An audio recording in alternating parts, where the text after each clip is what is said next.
আজকে একটাও জানাজা নামাজ হলো, তার নাম তুফাইল আহমেদ। এই তুফাইল আহমেদের জানাজা নামাজে অলৌকিক একটা ঘটনা ঘটে গেল। তুফাইল আহমেদের লাশ যখন তার মাঠের মধ্যে আসলো, তার নামাজে জানাজায় কিন্তু শ্রোতারা জয় বাংলা জয় বঙ্গবন্ধু বলে স্লোগান দিল।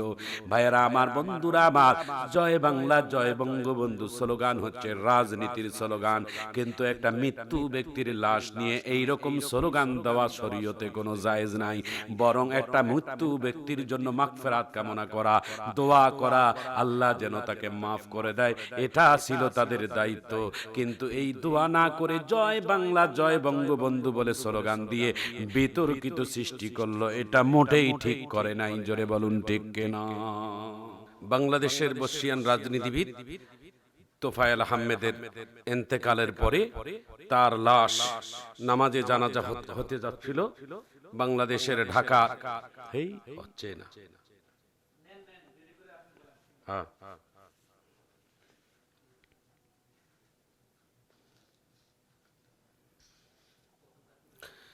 ভাইয়েরা আমার, বন্ধুরা আমার, বাংলাদেশের বর্ষিয়ান রাজনীতিবিদ, বাংলাদেশের প্রথম সারির একজন রাজনীতিবিদ জনাব তোফায়েল আহমেদের মৃত্যুর ঘটনা আপনারা গোটা দেশব্যাপী আপনারা দেখেছেন।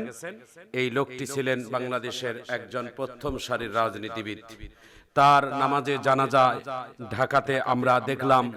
তার এই রাজনীতির বন্ধের জানাজা নামাজে, এই তোফায়েল আহমেদের নামাজে জানাজে যখন যারা অংশগ্রহণ করেছেন, এই জানাজা নামাজের লাশ যখন মাঠের মধ্যে উপস্থিত হলো, তখন কিছু রাজনীতিবিদের নেতৃকর্মীরা তখন স্লোগান দিতে শুরু করলো, জয় বাংলা জয় বঙ্গবন্ধু।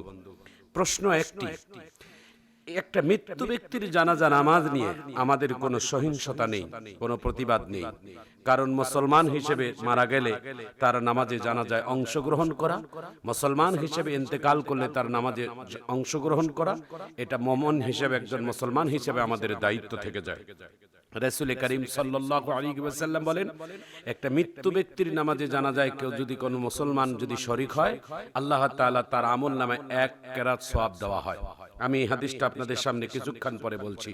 তো আমার বক্তব্যটা হলো, একটা মৃত্যু ব্যক্তির জানাজা নামাজে জয় বাংলা জয় বঙ্গবন্ধু স্লোগান দেওয়াটা কতটুকু শরীয়ত সম্মত, এটাই হচ্ছে আমাদের একটি ঈমানি দায়িত্বের চেতনার কথা। প্রিয় ভাইয়েরা আমার, প্রিয় বন্ধুরা আমার, যে ব্যক্তিটা দুনিয়া থেকে সারা জীবনের জন্য চলে গেল, এই ব্যক্তিটা যেই দলের হোক না কেন, তাকে নিয়ে আমাদের হিংসার আর কোনো কথা দরকার হয় না। লোকটি মুসলমান হিসেবে তার ঈমানি দায়িত্ব আমাদের, যারা আমরা জীবিত, তাকে দাফন করা, তার জানাজা নামাজ অংশগ্রহণ করা, তাকে সুন্দরভাবে এই দুনিয়ার থেকে আমাদেরকে বিদায় করে দেওয়াটাই হচ্ছে আমাদের মুসলমান হিসেবে ঈমানি দায়িত্ব। কিন্তু নামাজে জানাজায় যারা শরীক হলেন, তারা এই স্লোগান দিলেন। এই স্লোগানের প্রতিবাদ করে একজন টুপিওয়ালা ব্যক্তি তিনি বলছেন, আমরাও তো অন্য দলের মানুষ, আমরা আওয়ামী লীগ করি না, তবে আমিও এসেছি তোফায়েল আহমেদের নামাজে জানাজায় অংশগ্রহণ করার জন্য একটা মুসলমান হিসেবে। কিন্তু এই জানাজা নামাজে এসে কেন জয় বাংলা জয় বঙ্গবন্ধু বলতে হবে? তিনি প্রতিবাদ করেছেন। এই প্রতিবাদ তিনি একাই করেছেন। প্রিয় ভাইয়েরা আমার, প্রিয় বন্ধুরা আমার, একজন পৃথিবীর থেকে চলে যাচ্ছে, সেই মানুষটার নামাজে জানাজায় অংশগ্রহণ করে তার রুহের মাগফিরাত কামনা করা, যে আল্লাহ তাকে জীবনের সমস্ত ভুল ত্রুটিগুলোকে ক্ষমা করে দিয়ে তাকে জান্নাত নসিব করেন, তার মাগফিরাত কামনা করা, এটা হচ্ছে আমাদের ঈমানি দায়িত্ব। সেখানে রাজনীতির লেজ টানিয়া জয় বাংলা জয় বঙ্গবন্ধু কেন বলা লাগবে? কি কারণটা? এটা রাষ্ট্রীয় কোনো, কেন আপনার এই এখানে দলমত নির্বিশেষে আপনাদের এই দলের স্লোগান আপনারা দিচ্ছেন? জয় বাংলা জয় বঙ্গবন্ধু তো এটা কোনো আমাদের কোনো ধর্মের কোনো স্লোগান নয়, এটা কোনো ইসলামের কোনো স্লোগান নয়, এটা একটা দলের স্লোগান, এটা একটা রাজনীতির স্লোগান। একটা মানুষ মৃত্যুবরণ করার পর আর রাজনীতি থাকে না। একটা মানুষ দুনিয়া থেকে চলে যাবে, তার নামাজে জানাজায় শরীক হব, তার জন্য মাগফিরাত কামনা করব, তার জন্য রুহের মাগফিরাত কামনা করে আল্লাহ তাআলার কাছে প্রার্থনা করব। এখানে জয় বাংলা জয় বঙ্গবন্ধু কেন বলা লাগবে? আমরা সেখানে দেখলাম যে তোফায়েল আহমেদের নামাজে জানাজায় একটা অলৌকিক ঘটনা ঘটে গেল, একটা জানাজা নামাজকে কেন্দ্র করে, যেখানে মানুষ নামাজে জানাজায় অংশগ্রহণ করলে রাসূল করিম সাল্লাল্লাহু আলাইহি ওয়াসাল্লাম বলেন, আল্লাহ তাআলা তার আমলনামায় 1 কেরাত সওয়াব দেওয়া হয়। রাসূল করিম সাল্লাল্লাহু আলাইহি সাল্লামের একজন সাহাবী প্রশ্ন করলেন, ইয়া রাসূলুল্লাহ, ইয়া হাবিবাল্লাহ, একজন মুসলমানের নামাজে জানাজায় শরীক হলে 1 কেরাত সওয়াব পাওয়া যায়, এটা আপনি বললেন, তো 1 কেরাত সওয়াবটা কি জিনিস? রাসূল করিম সাল্লাল্লাহু আলাইহি ওয়াসাল্লাম বলেন 1 কেরাত সওয়াব তাহাকে বলে যে উহুদের পাহাড়টা যত বড় লম্বা চওড়া, যত বড় উচ্চতা, যত বড় লম্বা চওড়া, যত বড় প্রশস্ত, এমন পরিমাণ স্বর্ণ মুদ্র আল্লাহর রাস্তায় দান করলে যে সওয়াব হবে, একজন মুসলমানের নামাজে জানাজায় শরীক হলে সেই সওয়াব আল্লাহ তাআলা দান করবেন। তাহলে এত বড় একটা সওয়াব কামাইয়ের মধ্যে দিয়ে এসে আমরা কেন জয় বাংলা জয় বঙ্গবন্ধু স্লোগান আমাদেরকে দেওয়া লাগবে? বাংলাদেশের অন্যতম একজন রাজনীতিবিদ, নাম তার তোফায়েল আহমেদ। এই তোফায়েল আহমেদ বাংলাদেশের সংসদের একজন সদস্য ছিলেন এবং বাংলাদেশের একজন ভালো মন্ত্রিত্ব ছিলেন। তিনি যিনি বাংলাদেশের একজন প্রথম সারির রাজনীতিবিদ ছিলেন, তার ইন্তেকালের পরে তার মৃত্যুর লাশটা নিয়ে, তার দেহটাকে নিয়ে যখন লাশ দাফন করার জন্য জানাজা নামাজে অংশগ্রহণ করলো, সেই নামাজে জানাজায় আমরা দেখলাম অনেক নেতা কর্মীরা তার জন্য দোয়া বাদ দিয়ে জয় বাংলা জয় বঙ্গবন্ধু বলেছে। এই স্লোগানের প্রতিবাদ করেছেন একজন আমাদের মুসলমান ভাই, টুপি পরে দাড়ি মাখা মুখের মধ্যে নিয়ে তিনি এই জয় বাংলা জয় বঙ্গবন্ধুর তিনি বিরুদ্ধে তিনি স্লোগান দিয়ে বলছেন, না না, এটা রাজনীতির স্লোগান, এটা জানাজা নামাজে পড়া ঠিক হবে না।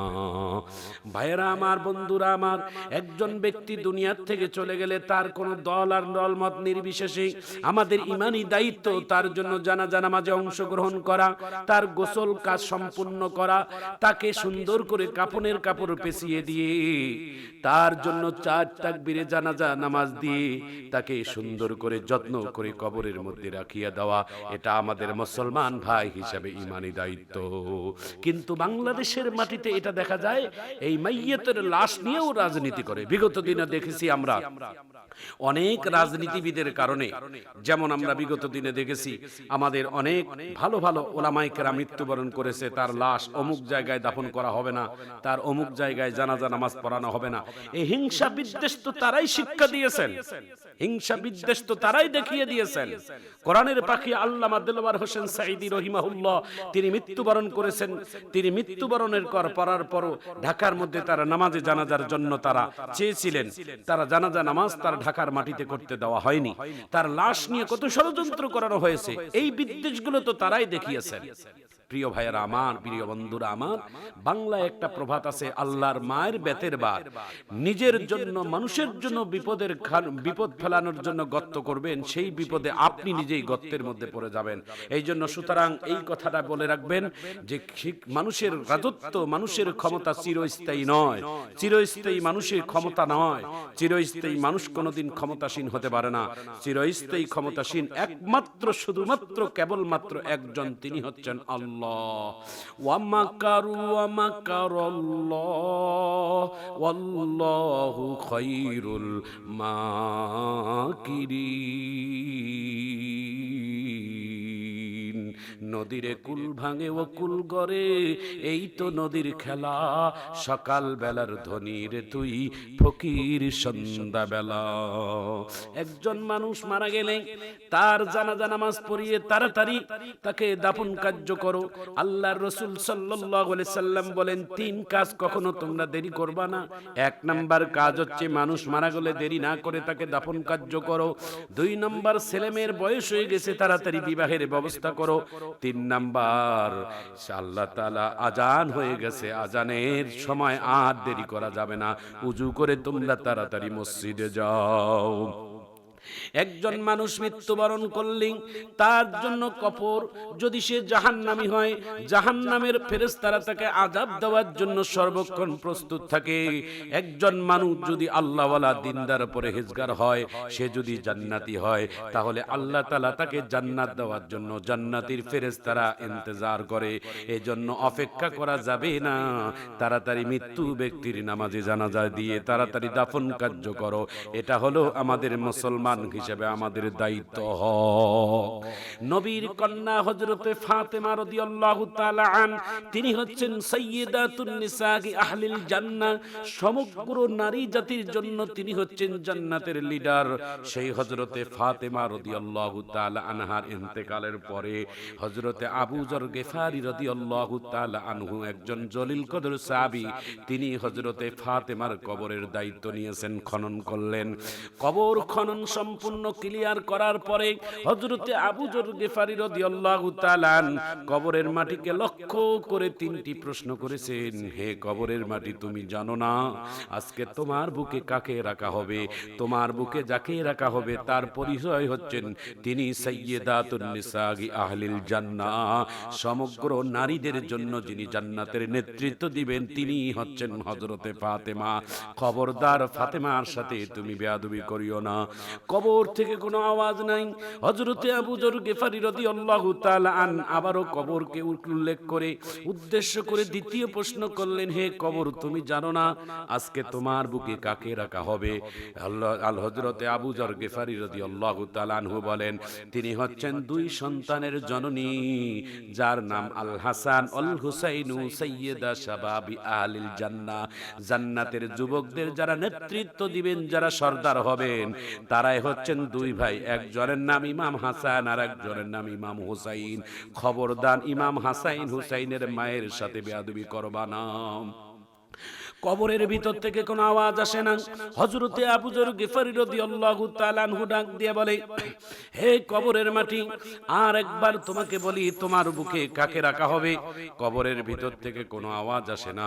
হযরতে আবু যর গিফারি রাদিয়াল্লাহু তাআলা আনহু ডাক দিয়ে বলে, আজকে তোমার বুকে যাকে রাখা হবে তিনি হচ্ছেন রাহমাতুল লিল আলামিন, মানবতার নবী, বিশ্ব নবী মুহাম্মদুর রাসূলুল্লাহ সাল্লাল্লাহু আলাইহি ওয়াসাল্লাম বলেন, ফাতেমা তু বিদআতিম মিন্নি, ফাতেমা আমি নবীজির হচ্ছে কলিজা। সেই নবীজির কলিজার টুকরো নয়নের মণি হযরতে ফাতেমাকে কবরে রাখা হচ্ছে। সুতরাং তুমি কখনো কবর তার সাথে বেয়াদবি করবা না। কবরের ভিতর থেকে কোনো আওয়াজ নাই, কোনো প্রশ্নের উত্তর নাই। হযরতে আবু যর গিফারি রাদিয়াল্লাহু তাআলা আনহু যখন কবর থেকে উঠে আসবে, কবর থেকে হঠাৎ করে গায়েবানা আওয়াজ শুরু হয়ে গেল, এরে আবু যর, এতক্ষণ তুমি শুধু প্রশ্নই করে গেলা, আমি উত্তর দেই নাই। এখন আমি তোমার প্রশ্নের উত্তর দিচ্ছি, তুমি খালি শুনে নাও। প্রথম প্রশ্ন হলো, আমি সাইয়্যিদাতুন নিসাই আহলিল জান্নাহ, ফাতেমা জান্নাতের সর্দারনি, এটা আমি জানি না। দ্বিতীয় প্রশ্ন হচ্ছেন আল হাসান ওয়াল হুসাইন সাইয়্যিদা শাবাবি আহলিল জান্নাহ, নবীর কলিজার টুকরো ইমাম হাসাইন হুসাইন হচ্ছেন জান্নাতের যুবকদের সর্দার, তাদের জনম দুঃখিনী মা ফাতেমা, আমি তাও চিনি না। তিন নাম্বার প্রশ্ন হলো, ফাতেমা তু বিদআতিম মিন্নি, নবীর কলিজার টুকরো ফাতেমা, আমি তাও চিনি না। আমি কবরের মাটি শুধু চিনি নেক আমল আর বদ আমল। ভালো আমল নিয়ে যদি কেউ কবরে আসে তার জন্য আমি জান্নাতের বিছনা হয়ে যাব, আর যদি কেউ খারাপ আমল নিয়ে কবরে আসে তার জন্য আমি হব জাহান্নামের আগুনের বিছানা। সুতরাং কে মুক্তিযোদ্ধা, কে মন্ত্রী, কে সরকার, কে ফকির, কে মুফতি, কে আলেম, এটা কবরের মাটি কোনোদিন দেখবে না। কবরের মাটি শুধু দেখবে নেক আমল আর বদ আমল। এটা